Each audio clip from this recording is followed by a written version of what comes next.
ஜமியாவுக்கு வந்தால் ஜமியாவில் சனம் நிறைஞ்சி தொம்மீனில்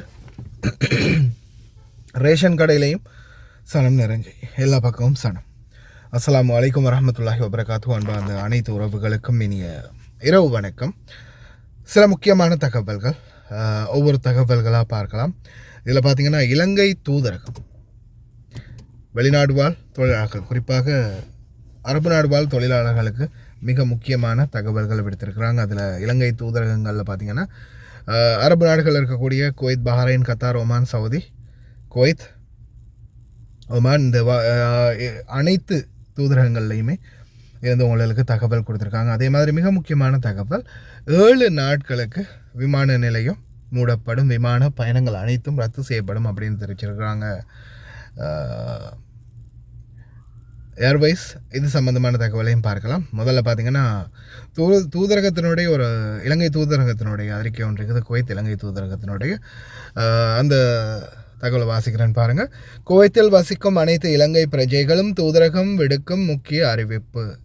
பிரஜைகளுக்கும் முக்கிய அறிவிப்பு. மத்திய கிழக்கு பிராந்தியத்தில் நிலவி வரும் பதட்டமான சூழ்நிலையை முன்னிட்டு குவைத் அரசு, குவைத் தொல்துறை அமைச்சகம் மற்றும் சிவில் பாதுகாப்புத்துறை வெளியிடும் அறிவுறுத்தல்கள் மற்றும் எச்சரிக்கைகள் குறித்து கவனம் செலுத்த பாதுகாப்பாக இருக்குமாறு குவைத்தில் உள்ள இலங்கை தூதரகம் அனைத்து இலங்கை பிரஜைகளிடமும் கேட்டுக்கொள்கின்றது. அவசியமற்ற பயணங்களை தவிர்ப்பதுடன் தங்களது கைபேசிகளை எப்போதும் முழுமையாக சார்ஜ் செய்யப்பட்ட நிலையில் வைத்திருக்க வேண்டும் என்பதையும் அறிவித்துள்ளார்கள். உங்கள் ஃபோன் எனி டைம் சார்ஜில் வச்சுக்கோங்க. பவர் பேங்க் ஒன்று இருந்து அதையும் சார்ஜில் போட்டு வச்சுக்கோங்க எனி டைம். சம்டைம் கரண்ட் இல்லாமல் போகலாம், ஏதாவது ஷாலா. அவசர நிலைமைகளில் கீழ்கண்ட தொலைபேசி எண்கள் மூலம் குவைத்தில் உள்ள இலங்கை தூதரகத்தை தொடர்பு கொள்ளலாம் அப்படின்னு தெரிவிச்சிருக்கிறாங்க. இதில் முதல் கட்ட இலக்கமாக பார்த்தீங்கன்னா குவைத்துடைய கோட் நம்பர் +965, அதை ஞாபகத்தில் வச்சுக்கோங்க. சில நேரங்களில் வாட்ஸ்அப் நீங்கள் ஆக்டிவ் பண்ண முடியாமல் போகலாம். வாட்ஸ்அப் இலக்கம் 2 இருக்குது. ஆனால் வாட்ஸ்அப் ஆக்டிவ் பண்ண முடியாமல் போகலாம். உங்களுக்கு சில நேரங்களில் இலங்கை நீங்கள் தொலைபேசி இலக்கம் யூஸ் பண்ணுறீங்களா இருந்தால் உங்களுக்கு வந்து +965 அடிச்சுட்டு தான் அதுக்கு பிறகு அந்த நார்மல் நம்பர் அடிக்க வரும். வாட்ஸ்அப் ஆக்டிவ் பண்ண, அப்போ அதை ஞாபகத்தில் வச்சுக்கோங்க. 65845646. அதே போல் இன்னும் ஒரு இலக்கம் இருக்குது, 66503544. இந்த நம்பர் எல்லாருக்கும் பரிச்சயமாக இருக்கும், மாய் செமஸ்டர் நம்பர். அது ரெண்டும் வாட்ஸ்அப் நம்பர் பார்த்திங்கன்னா. அதே மாதிரி நார்மல் லேண்ட்லைன் நம்பரும் இருக்குது, 25354611 நேரடி தொலைபேசி இலக்கம். மேலும் அவசர நிலைமைகளில் இலங்கை வெளிநாட்டு வேலைவாய்ப்பு பணியகம் Sri Lanka bureau of foreign employment SLBFE உடன் கீழ்கண்ட எண்கள் மூலம் தொடர்பு கொள்ள முடியும். வாட்ஸ்அப் செயலிகளுக்காக +94 7198022822. அதே மாதிரி இலங்கையில் இருக்கிறவங்க பேசுகிறதுக்காக 1989 என்ற அவசர இலக்கம், எமர்ஜென்சி நம்பரையும் கான்டாக்ட் பண்ண முடியும் அப்படின்றத தெரிவிச்சிருக்கிறாங்க. உறுதிப்படுத்தப்படாத மற்றும் அதிகாரப்பூர்வமற்ற தகவல்களை சமூக ஊடகங்கள் வழியாக பரப்புவதிலிருந்து விலகுமாறும் அன்புடன் கேட்டுக்கொள்ளப்படுகின்றார்கள். இதில் முதலாவது நான் சொல்லிக்கொள்கிறது என்னென்னா, அன்பார்ந்த உறவுகளை, நிறைய பேர் வந்து இந்தா பாருங்கள், நம்ம பில்டிங்கு முன்னாடி வெடிச்சிருக்குது, விழுந்துருக்குது, இந்தா விழுந்து கிடக்குது பாருங்கள், இதுதான் எங்கள் பில்டிங்கு முன்னாடி விழுந்தது அப்படின்ற மாதிரி நிறைய உறவுகள் வந்து வீடியோக்கள் போட்டிருந்தீங்க.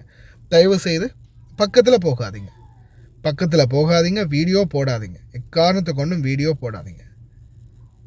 ஏன்னா சில நேரங்களில் நீங்கள் வீடியோ பண்ணிகிட்டு இருக்கும்போதே சில நேரங்கள் அதில் ஏதாவது மிஸ்டேக் ஆகலாம். ஒருவேளை சிலது வந்து செயலிழந்து விழுந்தது பிறகு மீண்டும் செயல் பெறலாம். இந்த மாதிரி பல பிரச்சனைகள் இருக்குது. அதனால் தயவு செய்து வீடியோ காட்சிகள், அதே மாதிரி வானத்தில் பறந்துக்கிட்டு இருக்குது, இங்கே பாருங்கள் மேலே அந்த எங்கள் பக்கத்து வீட்டில் தான் விழுது, பக்கத்து ரோட்டில் தான் விழுது, இந்த எங்கள் பக்கத்து தெருவில் தான் விழுது, இந்த பில்டிங்க்கு அடுத்த பில்டிங் தான் விழுது அப்படின்றத கூட நீங்கள் வீடியோ காட்சி எடுத்துக்கிட்டு நிற்காதீங்க அப்படின்றதையும் வந்து தெரிவிச்சிருக்கிறாங்க. அதே போல் இன்னொரு முக்கியமான தகவல் என்னென்னு பார்த்தீங்கன்னா, தற்போதைய சூழலில் நிலவி வரும் இந்த பதற்றமான நிலைமை, இதை வந்து கருத்தில் கொண்டு விமான நிலையங்கள், குறிப்பாக குவைத்துடைய விமான நிலையம் டெர்மினல் 1 வந்து பார்த்திங்கன்னா மேற்கூரை பகுதி வந்து ஃபுல்லாகவே சேதம் அடைஞ்சிருக்குது. சின்ன சின்ன காயங்களோட தொழிலாளர்கள் தப்பினதாக தெரிவிச்சிருக்கிறாங்க. மேலதிகமான எந்த தகவலும் இப்போதைக்கு உத்தியோகபூர்வமாக வெளியாகலை. தற்போதைய சூழலில் பார்த்திங்கன்னா மத்திய கிழக்கு பதட்டம் காரணமாக கத்தார் ஏர்வேஸ் ஒரு முடிவு எடுத்திருக்கிறாங்க. கத்தார் ஏர்வேஸ் அடுத்த 7 நாட்களுக்கு பயணத்தை திரும்ப பெற அனுமதி வழங்கியுள்ளது. விமானங்கள் இன்னும் நிறுத்தம். தோஹா தேசிய விமான சேவை நிறுவனமான கத்தார் ஏர்வேஸ் தனது புதிய அறிவிப்பில் பயணிகள் அடுத்த 7 நாட்களுக்குள் தங்களது விமானங்களை ரத்து செய்து பணத்தை திரும்ப பெறவோ அல்லது மாற்றிக்கொள்ளவோ முடியும் என்று தெரிவித்துள்ளது. எங்கள் பயணிகளும் ஊழியர்களும் பாதுகாப்பும் நலனும் எங்களின் மிக உயர்ந்த முன்னுரிமையாகும். பயணிகள் அடுத்த 7 நாட்களுக்கு தங்களது விமானங்களை ரத்து செய்து பணத்தை பெறவோ அல்லது மாற்றிக்கொள்ளவோ முடியும். மேலும் தகவல்கள் கிடைக்கும் போது தொடர்ந்து புதுப்பிப்புகளை வழங்குவோம் என்று நிறுவனம் தெரிவித்துள்ளது. மேலும் கத்தார் வான்வெளி உள்ளதனால் இன்றைய தினம் UTC நேரப்படி நள்ளிரவு தோஹா நேரப்படி அதிகாலை 3 மணி வரை தோஹாவிற்கு செல்லும் விமான சேவைகள் தற்காலிகமாக நிறுத்தப்பட்டிருக்கும் என கத்தார் ஏர்வேஸ் மேலும் குறிப்பிட்டுள்ளது.